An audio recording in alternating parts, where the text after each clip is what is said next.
So, this is lecture 9 of modern physics. Lecture 9 of modern physics. Modern physics. So, इस lecture में in this lecture we will discuss 9 important terms and we will explain each and every terms in detail. तो वो जो 9 important basic terms हैं उसका पहले अपन नाम लिख लेते हैं. पहला हम इसमें पढ़ेंगे मास डिफेक्ट. फिर हम पढ़ेंगे पहला पढ़ेंगे मास डिफेक्ट, फिर हम पढ़ेंगे बाइंडिंग एनर्जी, फिर हम पढ़ेंगे बाइंडिंग एनर्जी पर न्यूक्लियॉन्स, फिर पैकिंग फ्रैक्शन, फिर रेस्ट मास एनर्जी या रिलेटिव मास एनर्जी, दोनों अलग अलग हैं.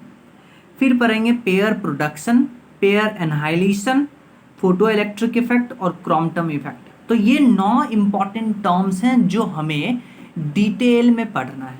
तो सबसे पहले हम स्टार्ट करेंगे मास डिफेक्ट से. सबसे पहला टर्म है मास डिफेक्ट. अच्छा, मास डिफेक्ट क्या होता है आपको पता है. अगर हम एक न्यूक्लियस की बात करते हैं तो एक न्यूक्लियस में न्यूट्रॉन होंगे और प्रोटॉन होंगे, और न्यूट्रॉन और प्रोटॉन को मिला करके हम न्यूक्लियॉन्स कहते हैं. ठीक है, और ये है आपका न्यूक्लियस. सबसे पहले तो आपको न्यूक्लियॉन्स और न्यूक्लियस में डिफरेंस पता होना चाहिए. न्यूक्लियस एक एटम का सेंट्रल पार्ट होता है. न्यूक्लियस के अंदर न्यूट्रॉन प्लस प्रोटॉन को न्यूक्लियॉन्स बुलाते हैं. तो देखिए, हम ऐसा बोलते हैं कि न्यूक्लियस बना होता है न्यूक्लियॉन से, यानी बहुत सारे न्यूक्लियंस न्यूक्लियस में होंगे. तो हम बोलते हैं कि जो मास ऑफ न्यूक्लियस है वो होता है less then mass of nucleons. यानी कि इसका क्या मतलब है, मान लीजिए आपके पास ढेर सारा ऐसे न्यूक्लियॉन्स था. ठीक है, अब इस न्यूक्लियॉन्स का कुछ मास था, मास ऑफ न्यूक्लियॉन्स. ठीक है, अब जब ये सब न्यूक्लियॉन्स मिल करके एक न्यूक्लियस बनाएंगे तो ये है मास ऑफ न्यूक्लियस, ये था मास ऑफ न्यूक्लियॉन्स. तो जो न्यूक्लियस का मास आता है वो स्लाइटली लेस देन आता है टोटल मास ऑफ न्यूक्लियॉन्स. और ये जो डिफरेंस है इसी डिफरेंस को, ये जो डिफरेंस है मास का आ रहा है, उसको बोलते हैं मास डिफेक्ट. Mass defect. तो मास डिफेक्ट को हम ऐसे लिख सकते हैं delta M is equal to mass of nucleons minus mass of nucleus, ऐसे लिख सकते हैं.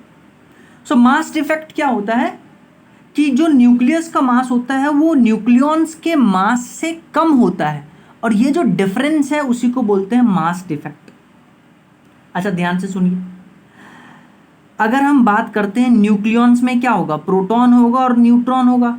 तो हम इसको ऐसे लिख सकते हैं, अगर टोटल हम बात करते हैं तो डेल्टा एम को लिखते हैं Z into mass of proton plus A minus Z into mass of neutron whole minus mass of nucleus. ऐसे लिखते हैं हम डेल्टा एम को, यानी कि मास डिफेक्ट को हम ऐसे लिखते हैं Z into mass of proton plus A minus Z into mass of neutron. ये है mass of neutron minus mass of nucleus. अच्छा, ध्यान से सुनिए, ये मास डिफेक्ट का रीजन क्या है आप सोच के देखिए. अच्छा, क्या होता है जब न्यूक्लियंस आपस में कंबाइन होते हैं, न्यूक्लियंस आपस में कंबाइन करके न्यूक्लियस बनाते हैं, तो एनर्जी रिलीज होता है. और एनर्जी रिलीज होता है तो जैसे ही आप बोल रहे हैं एनर्जी रिलीज होगा, एनर्जी डिक्रीज होगा, हम बोल रहे हैं कि एनर्जी रिलीज हो रहा है. एनर्जी रिलीज होगा यानी कि इसका मतलब ये है कि मास डिक्रीज होगा, और यही कारण है मास डिफेक्ट का. तो मास डिफेक्ट हम लिख लेते हैं. मास डिफेक्ट को क्या बोलते हैं, मास of nucleus is slightly less than from mass of nucleons, यानी कि मास of nucleus is less then mass of nucleons. And that difference in mass is called mass defect. और डेल्टा एम को लिखते हैं mass of nucleons minus mass of nucleus.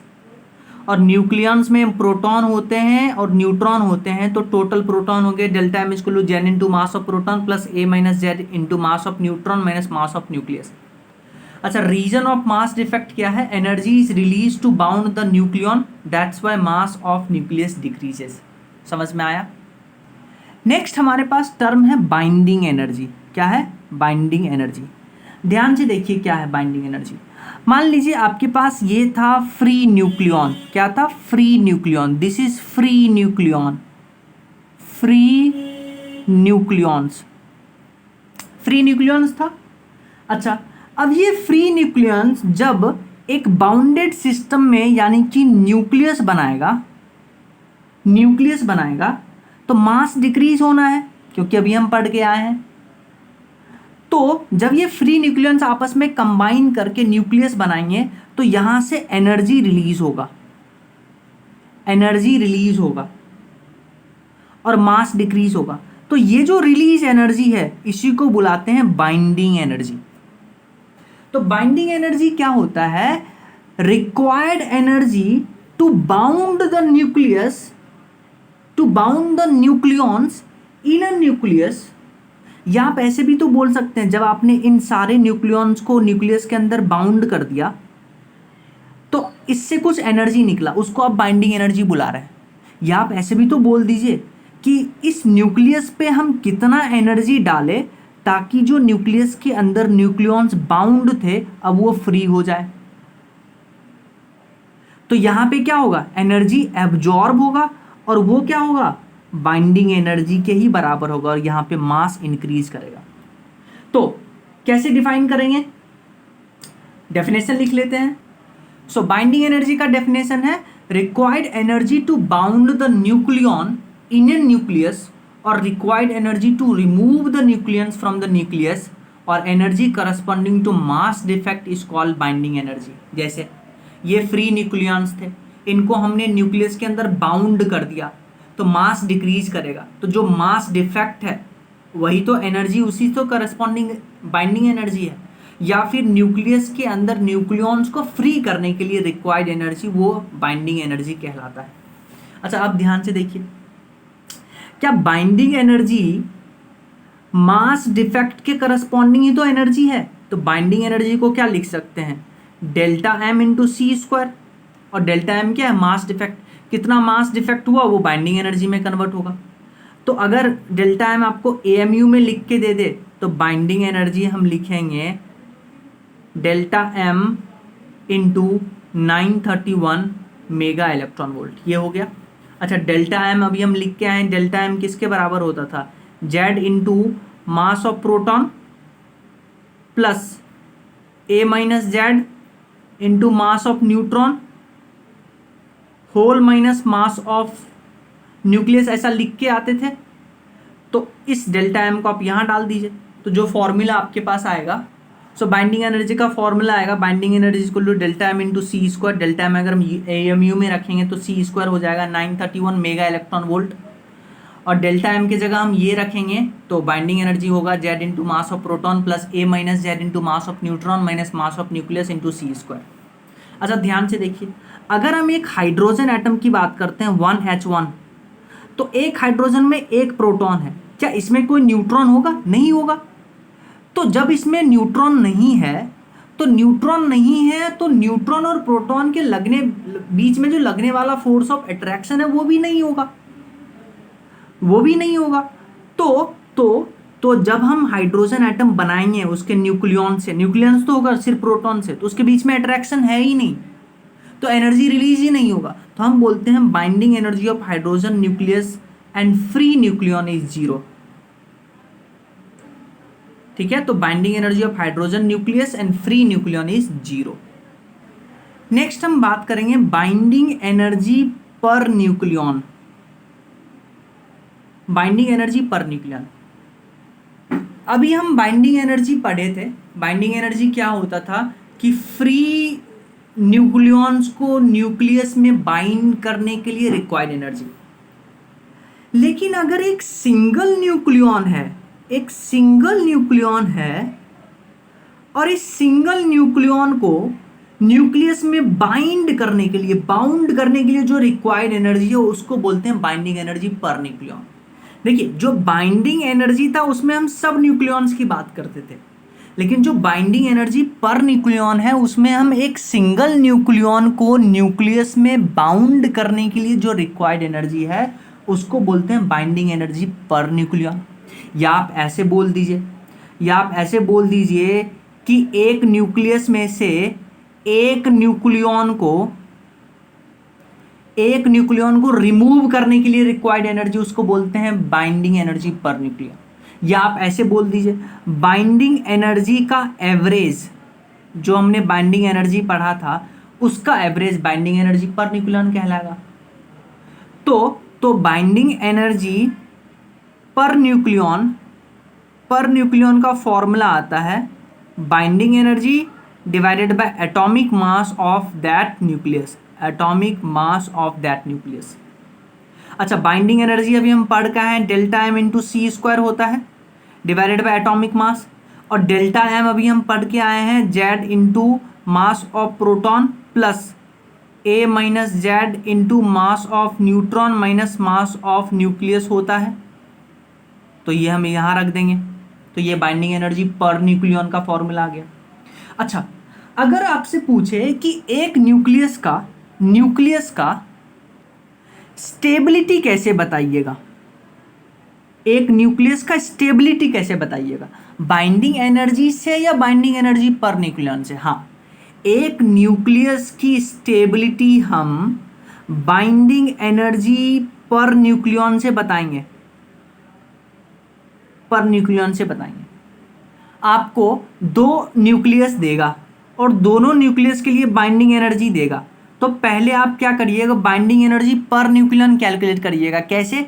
इस nucleus का आपको atomic mass देगा A1, इस न्यूक्लियस का एटॉमिक मास देगा A2, और जो बाइंडिंग एनर्जी आपको देगा उसको आप A1 से डिवाइड करिएगा, इसको आप A2 से डिवाइड करिएगा।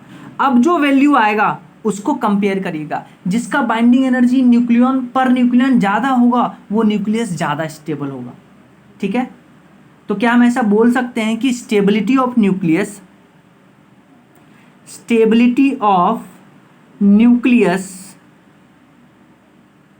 Is directly proportional to binding energy पर न्यूक्लियन, जिसका ज़्यादा उसका स्टेबिलिटी ज़्यादा। अच्छा, पूरे पीरियोडिक टेबल में आप बात करिए तो पूरे पीरियोडिक टेबल में जो आयरन 56 है, ये इसका न्यूक्लियस सबसे ज़्यादा स्टेबल होता है पूरे पीरियोडिक टेबल में, आप चाहे कितने भी एलिमेंट की बात कर रहे हैं। और इसका जो बाइंडिंग एनर्जी पर न्यूक्लियन का जो वैल्यू आता है, आयरन 56 के लिए वो आता है 8.8 mega electron volt per nucleon. तो ये मैक्सिमम होता है, तो इन सब पॉइंट को हम लिख लेते हैं। सो बाइंडिंग एनर्जी पर न्यूक्लियन क्या होता है? Required energy to bound a single nucleon in a nucleus और required energy to remove a single nucleon from nucleus, और एवरेज बाइंडिंग एनर्जी को हम बाइंडिंग एनर्जी पर न्यूक्लियन कहते हैं। बाइंडिंग एनर्जी पर न्यूक्लियन का फॉर्मूला होता है binding energy divided by atomic mass या number of nucleon. Number of nucleon क्या होता है? नंबर ऑफ न्यूक्लियन क्या होगा? Proton plus neutron.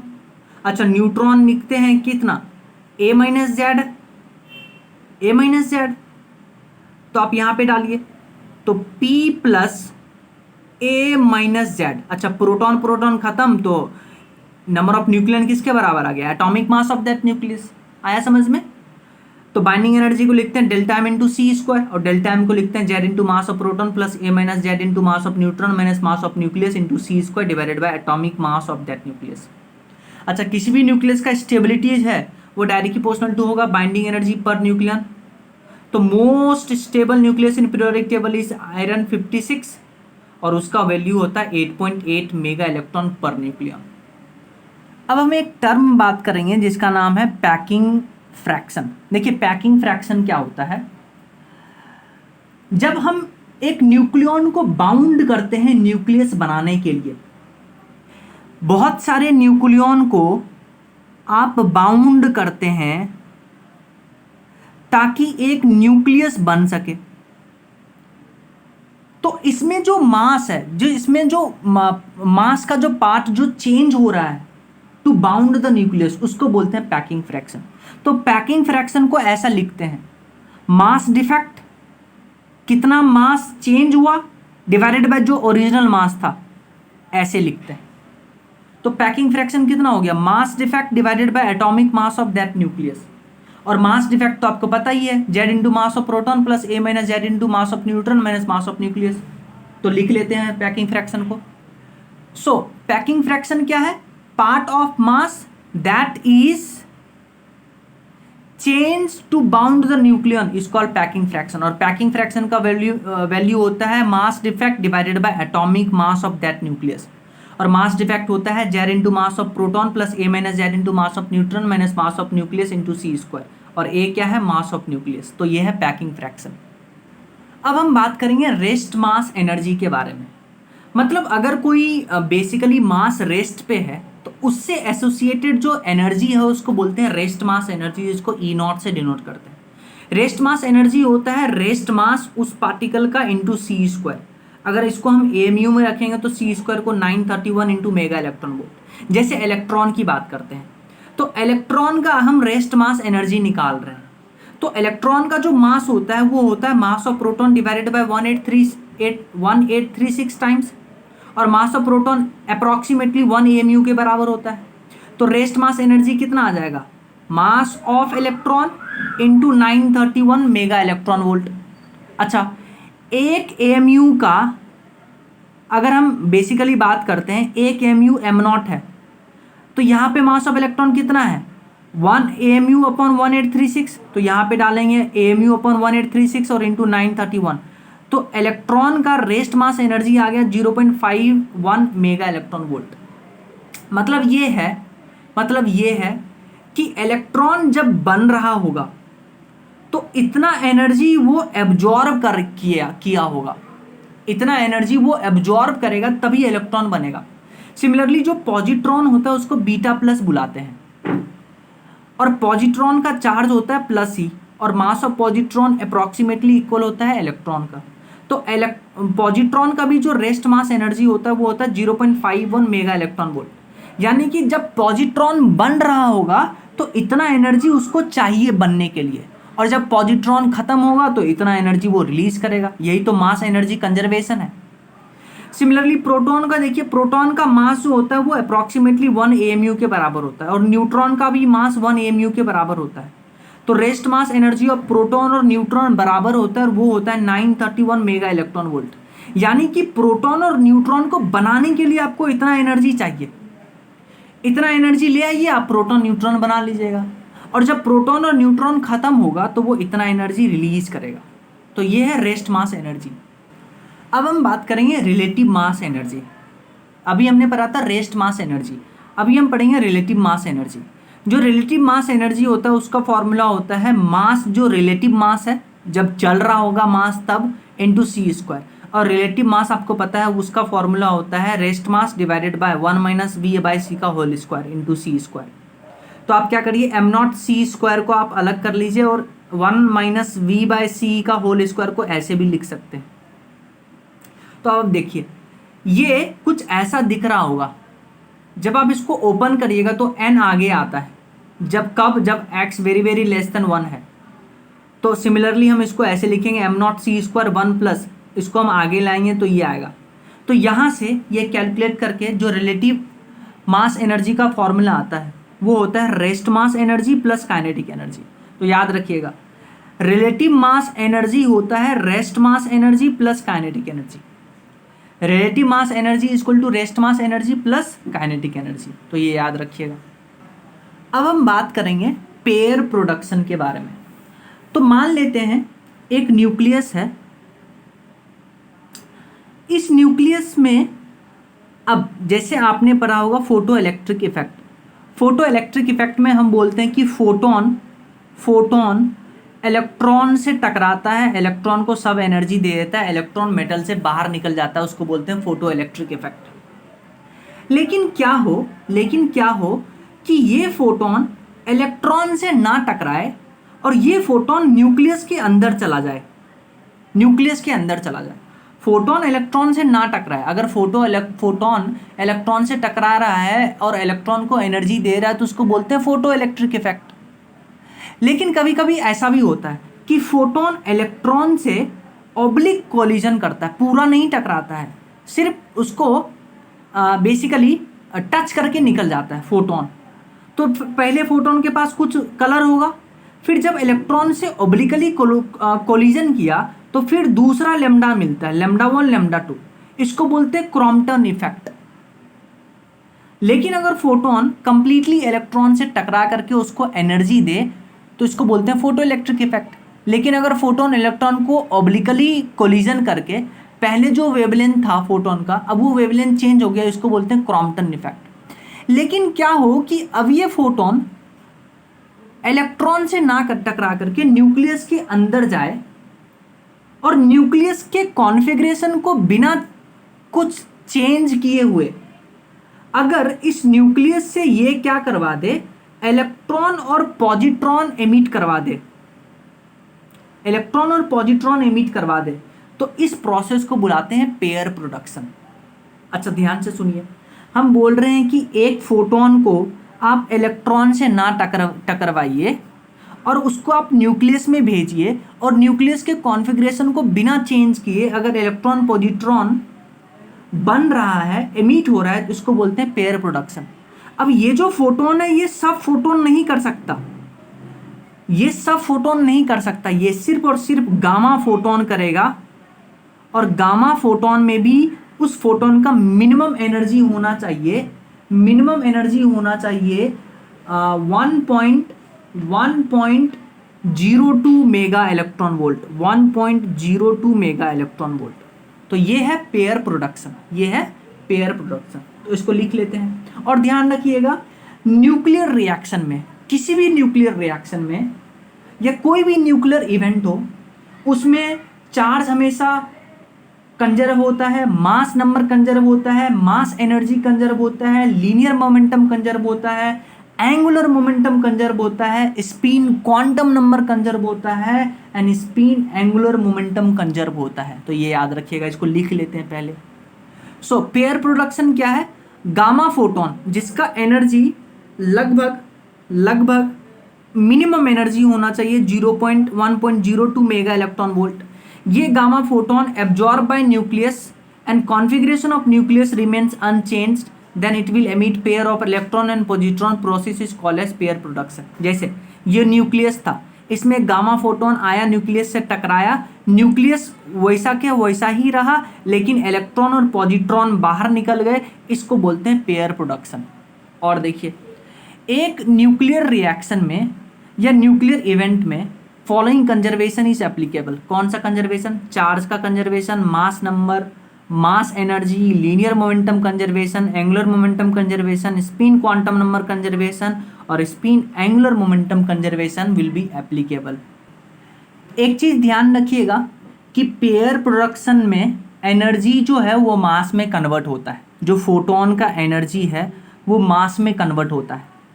तो ध्यान से देखिएगा, जो फोटोन आ रहा है गामा फोटोन, उसका मिनिमम एनर्जी होना चाहिए 1.02 मेगा इलेक्ट्रॉन वोल्ट, तभी पेयर प्रोडक्शन होगा। मिनिमम होना चाहिए 1.02।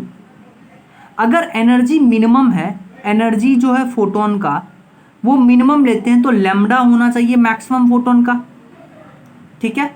और ये लैम्डा कैसे निकालेंगे? एनर्जी होता है hc अपॉन लैम्डा, तो lambda will be hc upon energy minimum, और लैम्डा को मैक्सिमम रखेंगे तो ये आ जाएगा 12400 electron volt angstrom upon energy जो रखेंगे वो रखेंगे 1.02 इंटू 10⁶, क्योंकि मेगा इलेक्ट्रॉन वोल्ट को हम चेंज करते हैं। तो इस गामा फोटोन का मिनिमम एनर्जी होना चाहिए इतना, और लैम्डा मैक्सिमम यहां से निकाल सकते हैं। और अगर एनर्जी ऑफ फोटोन, जो गामा फोटोन एनर्जी है, उसका फोटोन का एनर्जी अगर 1.02 से ज़्यादा है, तो जो बचा हुआ एनर्जी होगा वो इलेक्ट्रॉन और पॉजिट्रॉन के काइनेटिक एनर्जी में डिवाइड होगा। तो जितना ज़्यादा आप एनर्जी ऑफ फोटोन लीजिएगा, फॉर एग्जांपल यहाँ ले लेते हैं आप 5.02 मेगा इलेक्ट्रॉन वोल्ट आपने ले लिया एनर्जी ऑफ गामा फोटोन, तो तो देखिए जो बचा हुआ एनर्जी होगा मतलब 5.02 माइनस 1.02, ये कितना आ गया, ये आ गया 4, यस और नो, ये आ गया 4। तो ये जो 4 होगा ये इलेक्ट्रॉन और पॉजिट्रॉन में इक्वल डिवाइड होगा, मतलब 2 जाएगा mega electron volt kinetic energy में कन्वर्ट होगा इलेक्ट्रॉन का, और 2 इसमें। तो ये याद रखिएगा कि अगर आप energy of photon 1.02 mega electron volt से ज़्यादा लेते हैं तो जो बचा हुआ एनर्जी होगा 1.02 से माइनस करने के बाद उसको हम इक्वली डिवाइड कर देंगे इलेक्ट्रॉन और पॉजिट्रॉन में। आया समझ में? और मिनिमम कितना होना चाहिए एनर्जी, ताकि बेसिकली पेयर प्रोडक्शन हो, मिनिमम होना चाहिए 1.02 मेगा इलेक्ट्रॉन वोल्ट। सो हम यहाँ से लिख सकते हैं कि minimum energy required for pair production is 1.02 mega electron volt and it is possible only for gamma photon. अगर energy of photon 1.02 mega electron volt से ज़्यादा है तो पेयर प्रोडक्शन भी होगा, फोटो इलेक्ट्रिक इफेक्ट भी होगा और क्रॉम्पटन इफेक्ट भी होगा।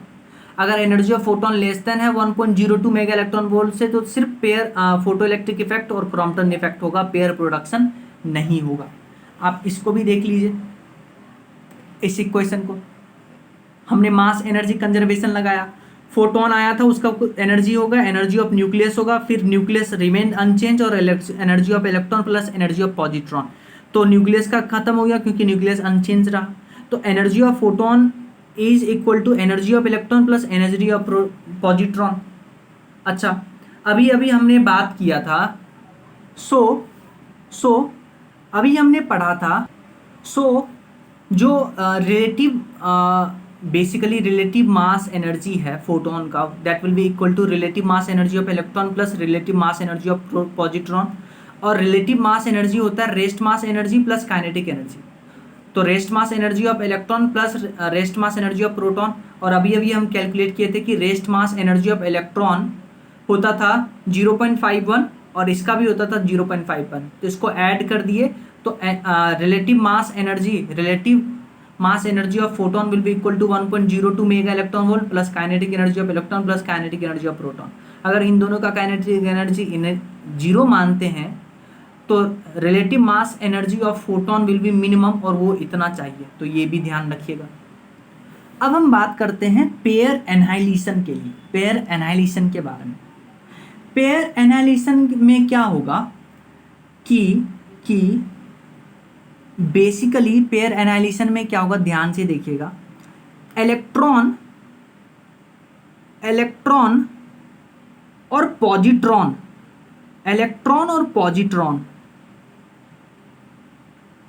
ये आपस में डिस्ट्रॉय करेंगे एक दूसरे को और यहां से फोटोन रिलीज होगा, गामा फोटोन, इसको बोलते हैं पेयर एनाइलेशन। तो पेयर एनाइलेशन में क्या होगा, इलेक्ट्रॉन और positron it will destroy each other, और जो रिलीज होगा रेडिएशन के फॉर्म में, जो रिलीज एनर्जी होगा रेडिएशन के फॉर्म में, वो होगा गामा फोटोन। तो इसको बोलते हैं पेयर एनाइलेशन। और पेयर एनाइलेशन में भी जो है वो देखिए मास जो है वो एनर्जी में कन्वर्ट हो रहा है क्योंकि गामा फोटोन निकला था, ठीक है। अच्छा, यहां से जो गामा फोटोन निकलता है मोमेंटम कंजर्व करने के लिए यहाँ पे 2 गामा फोटोन निकलेगा मोमेंटम कंजर्व करने के लिए, और ये दोनों गामा फोटोन आपस में अपोजिट डायरेक्शन में होंगे ताकि जो मोमेंटम है वो कंजर्व हो। अच्छा, पेयर एनाइलेशन को करने के लिए जो गामा फोटोन का मिनिमम एनर्जी होना चाहिए वो होना चाहिए 1.02 मेगा इलेक्ट्रॉन वोल्ट, लेकिन पेयर एनाइलेशन करने के लिए जो फोटोन का मिनिमम एनर्जी होना चाहिए वो होना चाहिए 0.51 मेगा इलेक्ट्रॉन वोल्ट। इसको लिख लेते हैं पहले। सो पेयर एनाइलेशन में क्या होगा, in a pair annihilation process electron and positron destroy each other and release energy in form of radiation. यानी कि एक इलेक्ट्रॉन पॉजिट्रॉन को आपस में डिस्ट्रॉय किया और फोटोन निकाला, 2 फोटोन निकलेगा दोनों अपोजिट डायरेक्शन में ताकि मोमेंटम कंजर्व हो। In this process mass converts in energy to follow linear momentum conservation, 2 gamma photons is emitted and moves in opposite direction. और मास एनर्जी कंजर्वेशन लगाइएगा तो relative mass energy of electron plus relative mass energy of positron is equal to relative mass energy of photon. और relative mass होता है क्या, rest mass plus kinetic energy of electron. Rest mass हम निकाले हुए हैं इलेक्ट्रॉन का 0.51, और अगर पॉजिट्रॉन का भी रेस्ट मास होता है इतना, और kinetic energy of positron will be equal to 2 times energy of photon, क्योंकि 2 फोटोन निकल रहे हैं, और एनर्जी ऑफ फोटोन यहाँ से आ जाएगा, इसको कॉमन लेकर के, तो काइनेटिक एनर्जी इक्वल करिएगा तो 0.51 होना चाहिए। मिनिमम एनर्जी ऑफ फोटोन इतना होना चाहिए, तब जाकर के पेयर एनाइलेशन होगा। सो minimum energy of each photon in a pair annihilation process is 0.51 mega electron volt. minimum release energy is 1.02, ये याद रखिएगा। फिर हम पढ़ते हैं क्रॉम्पटन इफेक्ट। क्रॉम्पटन इफेक्ट में क्या होता है, फोटोन जो है perform oblique collision with electron and after collision scattered from its path and wavelength shift takes place, this process is called Compton effect. जैसे ये फोटोन आया जिसका लैम्डा था pH1, यानी कि लैम्डा था फोटोन का λ1, इलेक्ट्रॉन से टकराया ओब्लिकली, देखिए ये एंगल है थीटा और ये एंगल है फाई, तो ये इलेक्ट्रॉन इधर गया, फोटोन इधर गया, तो बाद में फोटोन का लैम्डा चेंज हो गया। पहले फोटोन का लैम्डा कुछ और था, बाद में लैम्डा कुछ और हो गया। सो क्रॉम्पटन इफेक्ट में फोटोन का पहले लैम्डा था, इलेक्ट्रॉन से टकराया, फोटोन का लैम्डा चेंज हो गया, इसको बोलते हैं क्रॉम्पटन इफेक्ट। क्रॉम्पटन इफेक्ट में जो लैम्डा शिफ्ट है इसको याद रखिएगा, लैम्डा जो बाद में फोटोन का लैम्डा हो गया माइनस जो पहले लैम्डा था is equal to h upon rest mass into c into 1 minus cos phi, phi है ये एंगल।